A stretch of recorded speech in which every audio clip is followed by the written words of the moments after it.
자, 이렇게 핫한 인물이 돼버린 한동훈 장관. 민주당 일각에서는 한 장관 탄핵을 꾸준히 거론하고 있습니다. 그 얘기 들어보시죠. 최근에 민주당 지도부에서 장관에 대한 탄핵을 거론하고 있습니다. 조만간 의원총회 공식 안건으로 또 올리는 부분을 논의 중이라 되는 이야기가 들리는데 어떻게 생각하십니까? 탄핵이란 말이 그렇게 가볍게 반복해서 쓰일 수 있는 말인지 좀 의문이 들긴 하고요. 저는 깡패나 마약 그리고 부패 정치인들의 범죄를 수사해서 국민을 범죄로부터 보호하겠다는 것이 탄핵 사유가 되는지 국민들께서 판단하실 거라고 생각합니다. 네, 일부 민주당 의원들은 지금 이렇게 탄핵에 대한 얘기를 하고 있습니다. 민주당의 강성 지지자들이죠. 예, 그렇습니다. 그리고 또 이른바 개딸로 불리는 이재명 대표 강성 지지층 역시 한 장관 탄핵론을 지금 보시는 것처럼 띄우고 있는데요.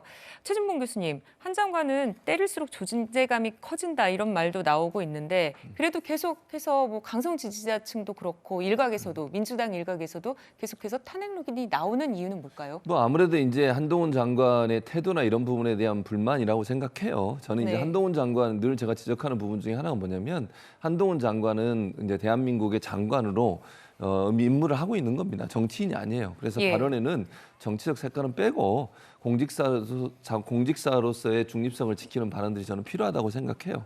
그런 점에서 이제 아마 불평불만이 있을 거라고 저는 봅니다. 다만 그러면 한동훈 장관을 지금 탄핵하는 게 맞느냐 하는 부분은 논란이 있다고 저는 봐요. 그러니까 민주당 내에서 이 부분이 주류적으로 탄핵을 해야 된다 또는 탄핵을 추진해야 된다 이렇게까지 간다고 저는 보지는 않고요. 네. 말씀하신 것처럼 일부 지지층에서는 그렇게 주장하는 분들이 분명히 있습니다. 그게 어느 정도까지 뭐 한동훈 장관의 그 태도라든지 아니면 발언 내용 이런 부분들에 대해서는 저는 뭐 비판의 점이 분명히 있다고 생각하고요. 네. 다만 지금 지점에서 민주당의 탄핵을 한동훈 장관의 탄핵을 추진할 가능성은 낮다. 뭐 추후에 어떤 일이 일어날지 모르겠습니다만 지금의 일부에서 주장하는 것처럼 한동훈 장관의 탄핵을 추진하는 것은 별로 정치적으로 실익이 없다. 이렇게 판단하는 것으로 생각합니다. 예. 네. 그러니까 지금 보면 아까 그 그래픽을 보면 민주당의 강성 지지자들은 탄핵을 이제 한동훈 장관을 탄핵을 시켜야 된다라고 하면서 이런 얘기를 한다는 거예요. 한동훈이 정치를 시작했다. 만약에 한동훈을 그냥 두면 대선 경쟁자 이재명을 무슨 일이 있어도 멸문지화시킬 것이다. 그러니까 이참에 뭔가 싹을 잘라야 된다. 뭐 이런 주장인 것 같은데요. 어떻습니까, 최영욱 평론가? 예. 이렇게 생각하시면 돼요. 저 이제 이 개딸들이라고 하는 사람들이 왜 저런 생각을 가지고 있을까? 결국은 법무부 장관이면 검찰 수사를 총괄적으로 지휘할 수가 있잖아요.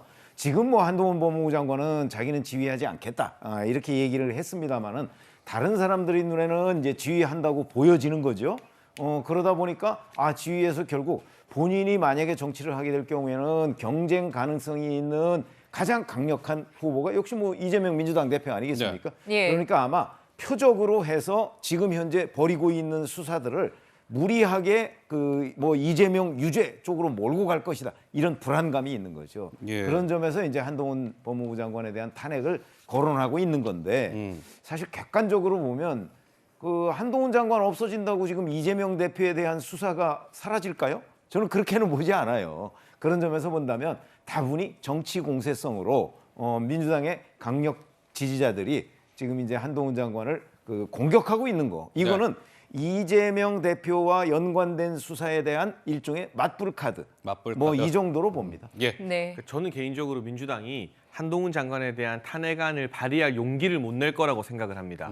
지금 사실 민주당이 확보한 의석수로 마음먹으면 국회에서 탄핵 소추안 통과시킬 수 있어요. 근데 헌재 가야 되잖아요. 네, 그렇게 헌재. 되면 헌재에서 판결이 나올 때까지 일단 한동훈 장관의 직무가 정지됩니다. 네. 그 자체는 민주당에게 어떤 정치적 이득이 될지 모르겠습니다만 아무리 살펴봐도 헌재에서 물론 지금의 헌법재판관 구성이 아직까지는 좀 진보 성향이 더 많다라고 평가를 받습니다만 법무부 장관직을 수행하지 못할 정도의 위법사항을 한동훈 장관이 저질렀다고 판단을 내릴 리가 없어 보이거든요. 그렇게 되면 그게 한 달이든 두 달이든 세 달이든 헌재에서 한동훈 장관이 탄핵 아니다, 기각이다, 다시 법무부 장관직 수행하라는 판결을 받는 순간 이게 유명한 영화 제목도 있죠. 왕의 기한.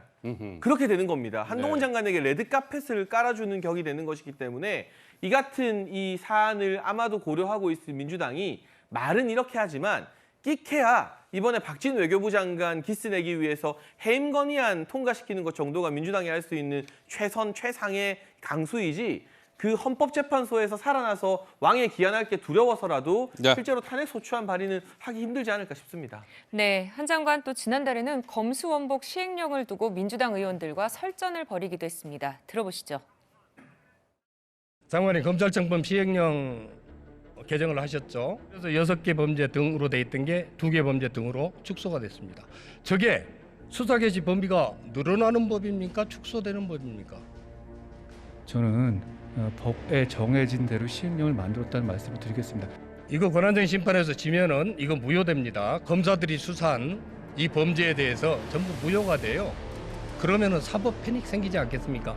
어떤 부분이 지금 패닉이 생긴다는? 시행령이 잘못됐다고 했을 때 전부 무효가 되는 거죠. 아니, 시행령이 잘못됐다는 판단이 헌법재판소에 나올 이유가 없죠. 쟁송 대상이 아닌데요. 저희가 쟁송을 제기한 것이 시행령을 만든 것보다 훨씬 이전인데 어떻게 그게 대상이 될 수 있겠습니까? 굳이 등으로 바꾸셨습니까? 국회의장께서 여야 간의 합의를 존중해서 표현을 유지했다는 것을 알고 계실 것 같은데요. 위원님, 여야 간의 합의가 있었던 건 그 이후의 상황들은 전부 다 잊어버리신 것 같은데요. 위장탈당이라든가 회기 쪽에 같은 비정상적인 상황이 있었던 것은 다 잊으셨습니까? 마치 그냥 합의가 유지된 것처럼 말씀하시니까 전 좀 당황스럽습니다. 그런데 한동훈 장관을 향한 야당의 공격이 또 있었습니다. 한동훈 장관을 허위사실 유포 혐의로 고소를 한 건데요. 얼마 전에 왜 헌법재판소에서 검수원복이 이게 위헌이냐를 가리는 공개 변론이 있었잖아요. 거기에서 네. 한동훈 장관이 이렇게 변론한 것 중에 이런 내용이 있었던 거죠.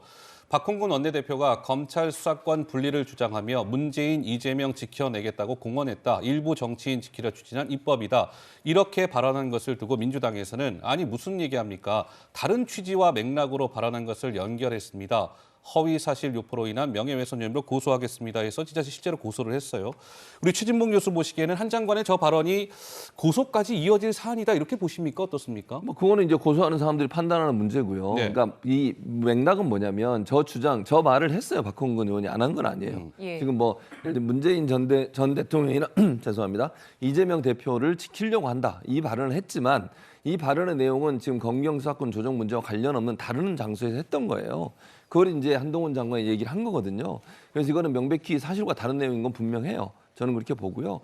그래서 이제 박홍근 원내대표 입장에서는 이게 내가 그런 뜻으로 얘기한 게 아닌데 왜 이걸 가져다가 이 문제와 연결시켜서 헌법재판소에서 쟁의 심판을 하는데 거기다 사용하느냐 이 문제를 제기한 거예요. 예. 그러니까 뭐 본인 입장에서는 내 취지와 다르게 발언을 했으니 거기에 대한 허위사실 유포의 명예훼손으로 고소한 거고요. 법원에서 판단을 내리겠죠. 이게 정말 그런 의도로 했는데 왜 이렇게 사용했는지 하는 부분에 대해서. 그래서 발언을 했지만 그 발언 내용 자체가 원래 의도와 다르게 사용된 거에 대한 문제를 제기했다고 봅니다. 네, 한동훈 장관 역시 물러섬 없이 민주당의 고소를 반박했는데요. 또 민주당은 곧장 재반박하고 나섰습니다. 들어보시죠. 법정에서 정상적으로 한 변론에 대해서 재판의 상대방이 장외에서 허위 사실 명예훼손으로 고소한다는 얘기는 아직까지 태어나서 처음 들어봅니다. 도대체 뭐가 허위 사실이라는 것인지를 봐도 모르겠습니다. 법정에서 한 말들은 모두 사실입니다. 그걸 가지고 뭐 제가 이게 무고죄가 된다 뭐다 이렇게까지 얘기하는 것은 좀 치졸한 얘기일 것 같고요. 앞뒤 맥락이나 이런 것을 다 잘라버린 채로 허위사실을 이야기했기 때문에 이게 명예훼손이 된다라고 합니다. 역대 법무부 장관이 이런 적이 있었나 싶을 정도인데요. 약간 비아냥거리듯이 이렇게 이야기하는 그 태도나 모습이 네. 지금 딱 윤석열 대통령, 윤석열 정권의 오만한 모습과 좀 너무 오버랩되어서 보이기 때문에 네. 적절하지 않다라고 생각이 들고요. 네, 보면요. 이렇게 한동훈 장관의 얘기에 대해서 박홍근 원내대표 깐족되는 입장을 내놨다. 이렇게까지 얘기를 했습니다. 박상규 의원님, 단어 사용이 좀 거칠죠? 저게요. 네. 조세호 씨가 검색어에 갑자기 등장했어요. 아, 네. 그랬어요? 2016년에 네. MBC 예능 중에 세바퀴라고 아주 유명한 게 있습니다. 그때 나온 건데 그때 유행어가 된 게 프로불참러 또 뜬금포예요. 김홍국 씨가 뭐라 그랬냐면 아이고 왜 안재욱 결혼식에 안 왔어 그러니까 조세호 씨가 명답을 받아쳐가지고 이게 유명해진 말이 있어요. 아 안재욱 모르는데 제가 어떻게 갑니까? 아하. 그래가지고 빵 터졌던 적이 있고 조세호 씨가 그 말로 프로불참론이 무슨 뭐 뜬금포라는 말을 유행시켰는데 지금 보면 맥락이 닿는 건가? 왜 박홍근 원내대표가 6년 전 네. 그 예능 프로그램을 소환했는지도 모르겠고 조세호 씨 입장이 어느 예능 그 예. 매체에 실렸어요. 왜 갑자기 내가 정치권에서 소환돼 가지고 이렇게 되는지 모르겠다 하는데 네. 아마 그 한동훈 장관을 비판하다 보니까 이렇게 무리한 인용이 이루어지지 않았나 그런 생각이 듭니다. 네, 알겠습니다. 뭐 한동훈 장관을 둘러싼 이런저런 이야기들을 저희가 첫 번째 주제로 좀 다뤄봤습니다.